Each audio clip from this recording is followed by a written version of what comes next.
final read, my final book this year is my very first ever Kindle purchase. I really have a thing for making things uber dramatic. That's just me, okay? If it's not evident enough, I've always been reading physical books for as long as I can remember, since the beginning of my life, alright? That's why it's such a fresh spin, such a unique, um, groundbreaking take that my booktube friend, Sis, always reading, gifted me a Kindle on my birthday. We're September girls, right? So I really, really waited for the first moment that I will finally start reading on Kindle. I know I'm late to the party, right? Okay. But nevertheless, here we are. That's right. She really had this personalized design for me. Like, I can't thank her enough. Sis, thank you so much again for this gift. And here it is. Here it is. Upstream by Mary Oliver. This is so special, alright? This is so special. I've been wanting to purchase a copy of this book. Who would have thought? Who could have predicted that this is my very first ever Kindle purchase? Mary Oliver is a special author in my heart.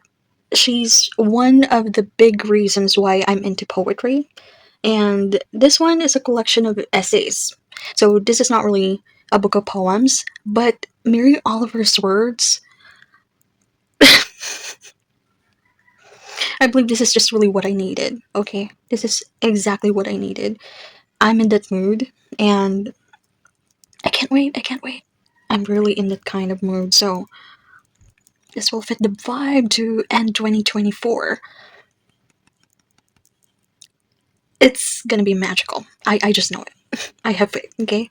Mary Oliver.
say that Upstream is a book with so many quotable quotes, unbelievably gorgeous sentences, so much wisdom, is a huge, ridiculous understatement. Okay, the prelude, the opening of this book has so many praises, compliments from those who have read it, and mm,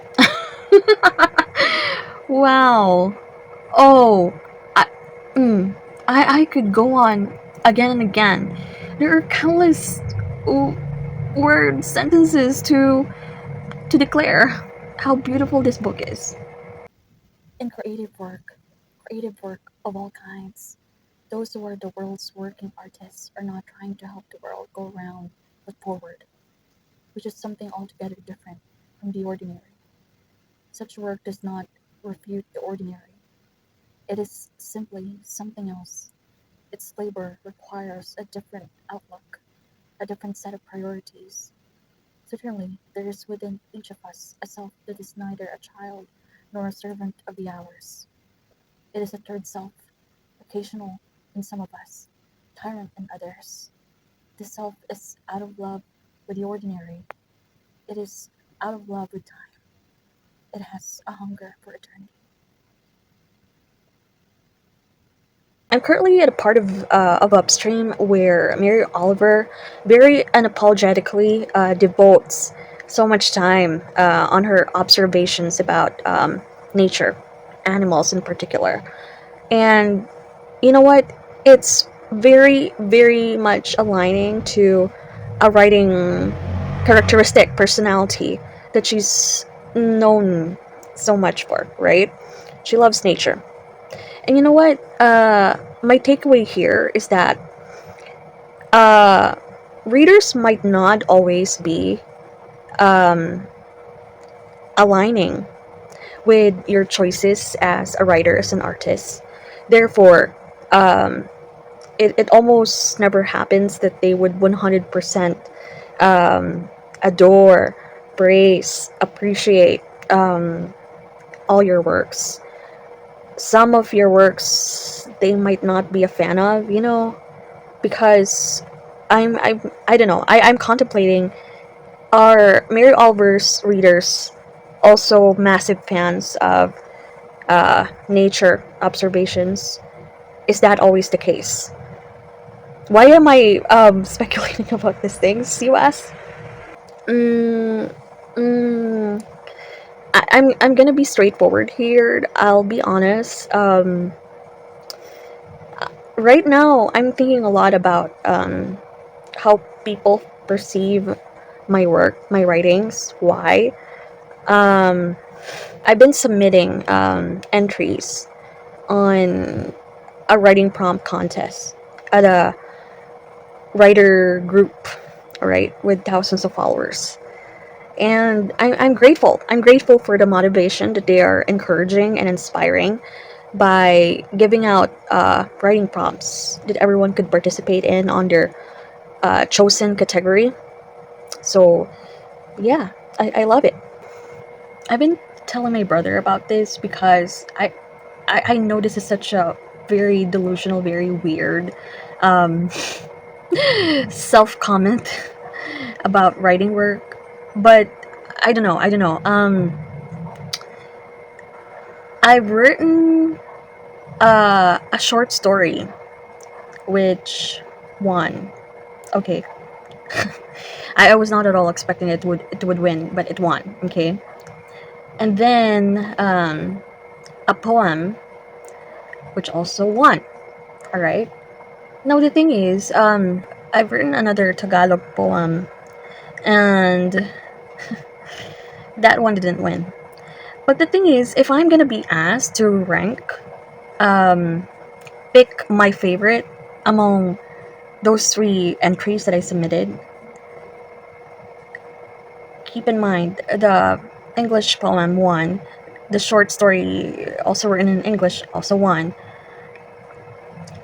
I don't know what's with me. Why am I am most satisfied and proudest of the Tagalog poem that I've written. and that's the one that didn't win. So I'm like, um, are my readers really quite different from my point of view? Because I mean, sure, they appreciate my work, but so you get what I mean. Perceptions, perspectives would always clash, would always be different, will always not be the same as the others. We still create anyways. I did not think of language as the means to self description. I thought of it as a door, a thousand opening doors. Past myself, I thought of it as the means to notice, to contemplate, to praise, and thus to come into power. Upstream is so good. So good.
wish I'm making this up, but even I myself could not make sense of all of this happening on the same year.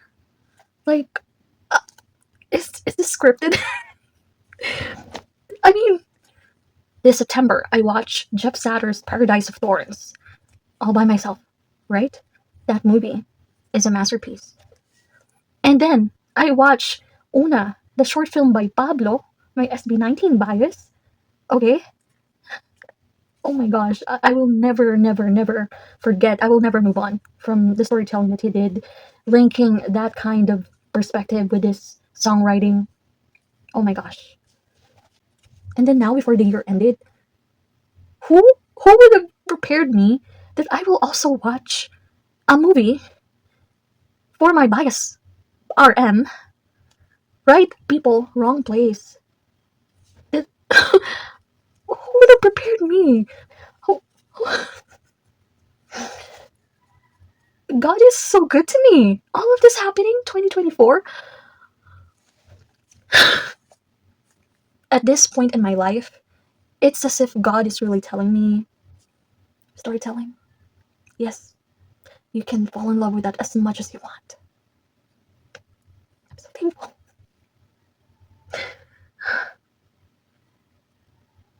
Literally make it make sense. Who would have prepared me for all of this trade happening all at the same year? My favorites, okay? Songwriters, storytellers will have movies shown here in my country.